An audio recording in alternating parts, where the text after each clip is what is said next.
Take my hand and together we will vlog.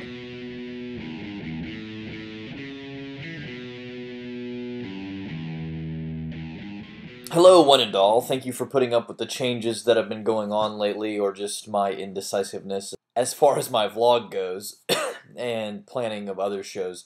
Trust me, the 3-video show will happen sometime in March. It will. It will, I promise. I hope. I promise. It'll happen. For sure. So, what to cover first? Why not just follow the way the title is?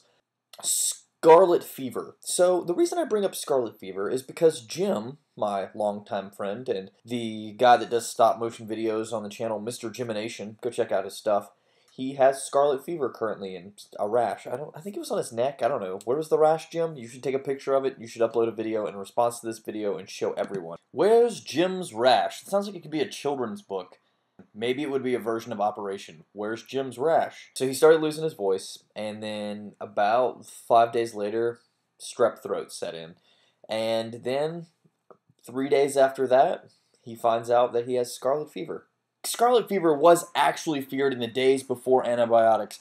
Actually, a couple actually created a vaccine. Husband and wife, Gladys and George Dick, invented the vaccine in 1924 for scarlet fever, and yet it was ridiculously overshadowed in the 1940s by penicillin, coming onto the market and people not needing a vaccine specifically for scarlet fever. Now, I don't want you to confuse scarlet fever with scarlet fever, because the great love for or passionately driven to watch anything that Scarlett Johansson is involved in has probably been around since about 2001, and there is no cure for it except for seeing more movies that Scarlett Johansson is in. I want one. No. Now, scarlet fever really hasn't mattered in a lot of ways since the 1800s, but it did kill a lot of people then. And that's something that someone like Jim, who's a big history buff, finds amazing. That he is sick with a disease that killed tons of people in the 1800s. That noise that you just heard was my Yahoo app telling me that I have mail. When I download most apps, I shut off all of the notifications. This app is one of those apps that I shut off all notifications from this app. And yet, it updated itself yesterday, or no, 2 days ago. And now, anytime it decides to check for mail once every 12 hours or whenever it does, it makes some stupid tone. It woke me up a couple times. If I can't figure out how to turn it off, I'm just going to uninstall the Yahoo app. Thanks, Yahoo. So, moving on. The number 23 would be the next thing. The number 23. Now, why the number 23 in my title? And no, this has nothing to do with Jim Carrey. It actually has to do with this morning. Well, was it morning? It was kind of noon. Today, in the hour of noon, afternoon. I always feel it weird calling it afternoon. Noon technically is just 12 o'clock, but I always feel weird saying afternoon when I really mean like 12:30. It's afternoon, but it's not 1 or 2 o'clock.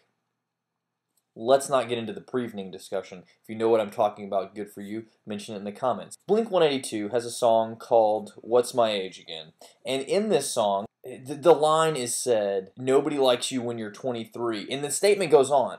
But it just stuck with me. What if the statement just ended there? What if it just was? What if the whole statement in that song was, nobody likes you when you're 23?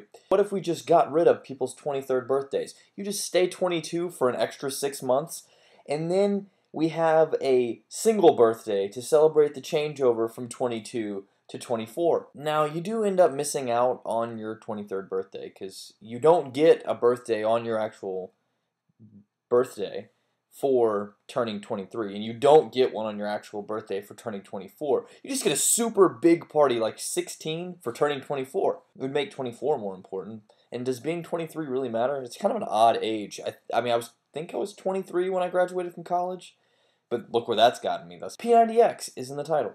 I decided to start up doing P90X again, which, if you don't know what P90X is, I'll link their mess over here.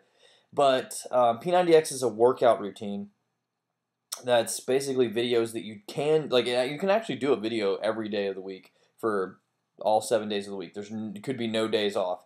Some days you're only stretching or doing yoga, but trust me, the way you do yoga in the P90X video, when it's an hour and a half of yoga, is not like waking up in the morning and turning on the TV to some fitness channel and saying, "Oh, let's do this 30-minute yoga that's supposed to get me ready for the day." No, it's not like that at all.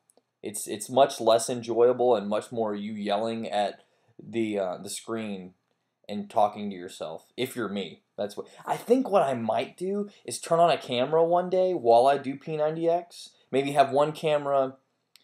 I'm trying to decide how I would do that, because I want you to be able to see the TV. Oh, I guess you'd hear the TV or my computer. That could be fun. We can try that maybe. Hear me yell the things I say. I'll just edit it together, the fun things I say. All right. Well, that's all I have for you today. Thank you for watching.